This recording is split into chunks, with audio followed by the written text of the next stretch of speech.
firmer track today? Plenty of money for Dillian last start. Peter and Will Holbert, Kieran McAvoy. It was a bit of an oh dear. He found a lot of traffic, and then he just wasn't knocked around when he was sort of no hope at finishing top four. On top of the ground's a bit of a question mark when you look at his form on paper, but he's a different Dillian here in Queensland. Yes, that is true. So Dazzling is the outright roughie, Maxi, at 150 to 1, but is trained by John Sargent. Damien Thornton to ride. Yeah, that's the big tick. Get him to stay, but can't recommend today. Rightio, that's how the stayers looked in the yard for the Group 2 Brisbane Cup. I'm with Etna Rosso here from the Chris Wallace stable, who doesn't look a lot different to what we saw last time, but I just thought perhaps a little bit more seasoned than the favourite. But if you do like the favourite, have a look at him. He's glowing, covered in dapples, looking fantastic as well. Campaldino and Etna Rosso are dominating the market, but there's a lot of support for Campaldino. The big firmer here, Etna Rosso, has been a little bit easy. There's been a nibble for Dillian, number 10 again. I'm with Campaldino. I think he can beat them all again, despite this being an extra, well, a fair bit extra. 4 to beat 5, 7 and 6. I'm going to play Etna Rosso. I love the fitness coming through now. Looked perfect in the yard, and it's all about him getting back on top of the ground. Dillian, the danger. It was a bit of an oh dear last start. Found plenty of traffic. Again, on paper, his good stats look terrible. But he is a different Dillian up here in Queensland, Bernie. All right, he is indeed. Campaldino, your $3.10 favourite. A little bit of money coming late now. $3.70 for Etna Rosso. And a little bit of money also for Dillian there. Here's David Fowler. The 3,200-metre race run at Eagle Farm now. The Brisbane Cup. All set. Red light flashing, seasoned stayers, and they're racing. And they jumped in a fair line. True Marvel actually was the first out from Campaldino. Manzoice was third away. Fourth on settling down was, as they go to that first bend, Dillian is 3 wide around the first bend. Etna Rosso landing 5th one off the rail. And Nick Spur 6th on the inside. Followed then by Mr. Waterville. Strathtay 3 wide in the first call, outside of Star Vega.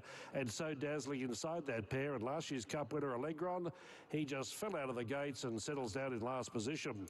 No speed on it all as they run down the side of the track. They've got around 2,600 metres left to go. And the leader was True Marvel. An unusual role for him, but nothing else at this stage wants to take him on. He leads away from Campaldino on the outside. And Dillian, even though they're going slowly, is travelling 3 wide as they straighten for home on the first occasion. That's the leading trio. Manzoice lurks behind that trio in 4th on the fence, and Etna Rosso, the second favourite, getting a good run, 5th one off the rail. Midfield defence, Nick Spur inside of Mr. Waterville, then So Dazzling, Strathtay, Star Vega, and Allegron is last of all.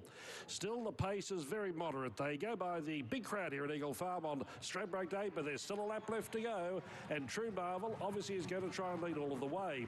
Dillian eventually gets over to be second, one off the fence, and third over on the inside is Manzoice getting a cosy run. Now Campaldino getting cover, 1 out and 1 back as they went by the 1,800 metres. 2 lengths away, Nick Spur over on the inside of Etna Rosso. He's having a good trail in midfield, and he's actually stalking his main betting rival in Campaldino. Then came Mr. Waterville outside of So Dazzling. 3 wide, no cover, Strathtay as they go to the back straight. Star Vegas second last, and Allegron, if he's to win, he has to come from last. Heading down the back straight, more than half the journey completed now, and True Marvel, the pilot, as they head along past the Stradbroke start at the 1,400 metres.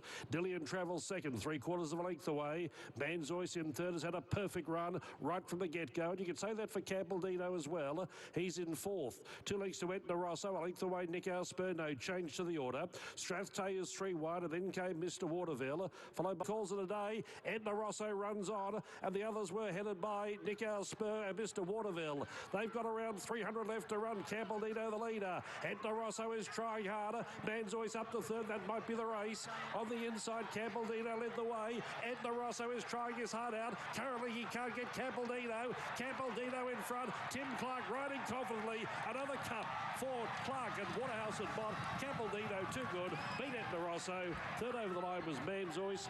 Not sure about 4th. Strathtay there with Mr. Waterville. Followed at the head of the others by well back was True Marvel, and then Nick Spur. Then came Star Vega, Dillian, and the tail enders were Manzoice and also Allegron. Well, the favourite, Campaldino, put into a lovely position by Tim Clark. He had his main rival, Etna Rosso, following him. Etna Rosso tried to go with him up a straight, but Campaldino, Waterhouse, Bott, Tim Clark have been able to get another staying race on the board. They've got a great record in the 4X Brisbane Cup, and add to that Campaldino, who prior to this, I had a quick look at the Melbourne Cup markets. I'm not saying he's going to win the Melbourne Cup, but he wasn't even priced. I couldn't find him. I thought there might have been a price for him after he won so well at Group 3 last time out. He clearly is a stayer of the future. He certainly is. No excuses for the second horse, Etna Rosso. He tracked Campaldino everywhere he went, and he just couldn't outsprint him. He did cost himself a touch just laying in those final stages. Manzoice had that beautiful box seat run. Mr. Waterville looked like he was going to really go on with it, and he's just stuck his head up for fourth. It's 4-3-7-9 across the line off the back of the third here at Eagle Farm. We've got Newcastle